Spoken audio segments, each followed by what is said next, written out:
I don't know why the universe was pushing this thing over and over again throughout my life. Maybe it's because what we believe in, the universe says, okay, that's true. You believe you're not good enough. Here's more things to show you that you're not good enough. And here's more things to show you that you're not smart enough. Maybe that was it, but it was tough.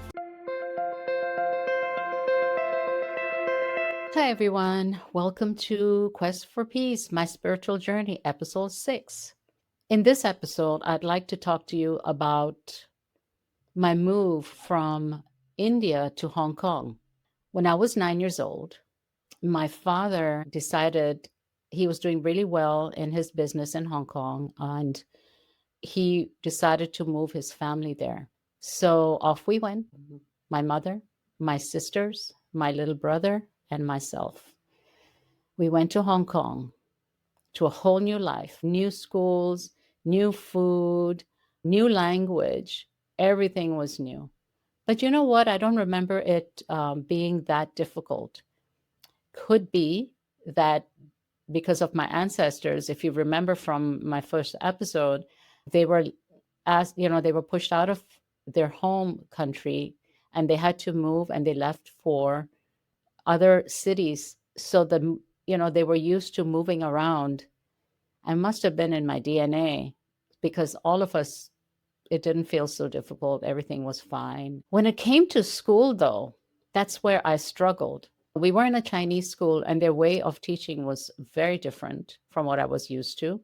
Everything was about memorizing and just accepting the facts. I don't remember how I did in my other subjects, but I know that math was my nemesis. Math was so hard for me. And we had to take a second language. It was either Cantonese or French, and I decided to take French.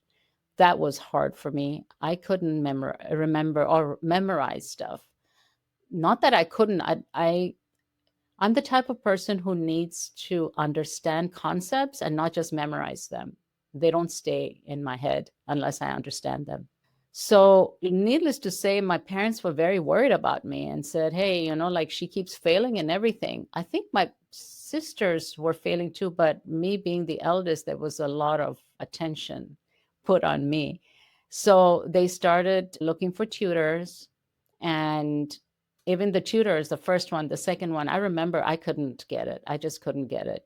Finally, the last tutor, just before we were going to leave Hong Kong, she she was from India, and she really made me understand the concepts of math, of trigonometry, of what are the other, anyway, she helped me understand everything. And I finally started getting it, and I finally started doing better. Not great, but better. I realized much later, after many years, we moved to Canada. And that's where the method of teaching was so good, so clear that I understood everything. And from being the bottom of my class in Hong Kong, I was at the top of my class in Canada. But again, when I was in Hong Kong, when I was failing, the same wounds kept coming up over and over again. I'm not good enough. I'm not intelligent enough. I I'm just dumb and chubby. That was something that kept playing out. I don't know why the universe was pushing this thing over and over again throughout my life.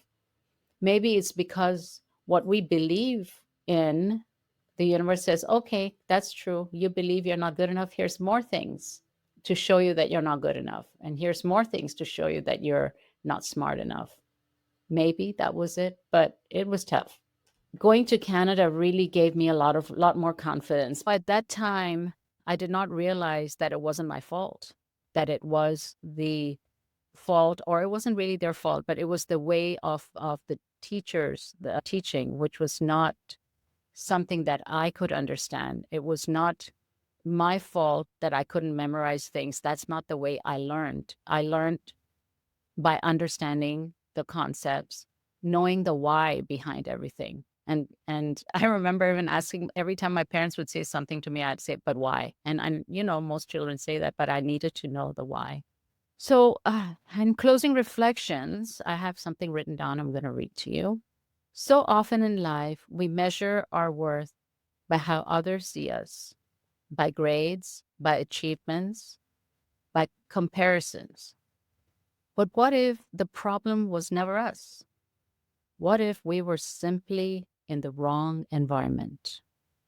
One that didn't nurture our kind of intelligence, our kind of brilliance. Every child, every person learns and blooms in their own way, in their own time. When we create the right space, the right energy, and the right support, miracles happen. Confidence returns, joy returns, and we begin to remember who we really are. To anyone listening who has ever felt not smart enough, not good enough, or not capable enough, I want you to know you are enough. You always were. You just needed the right soil to grow in. Isn't that the truth? Once again, thank you for listening, and I have so much more to share with you as we go on.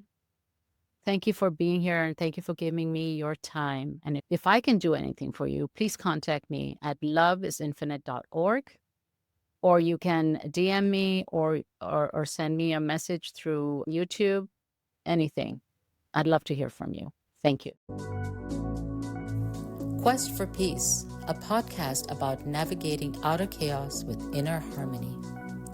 Whether you're seeking solace in the midst of life's challenges or simply curious about the profound connection between inner and outer peace, the Quest for Peace podcast is your guide on this transformative expedition.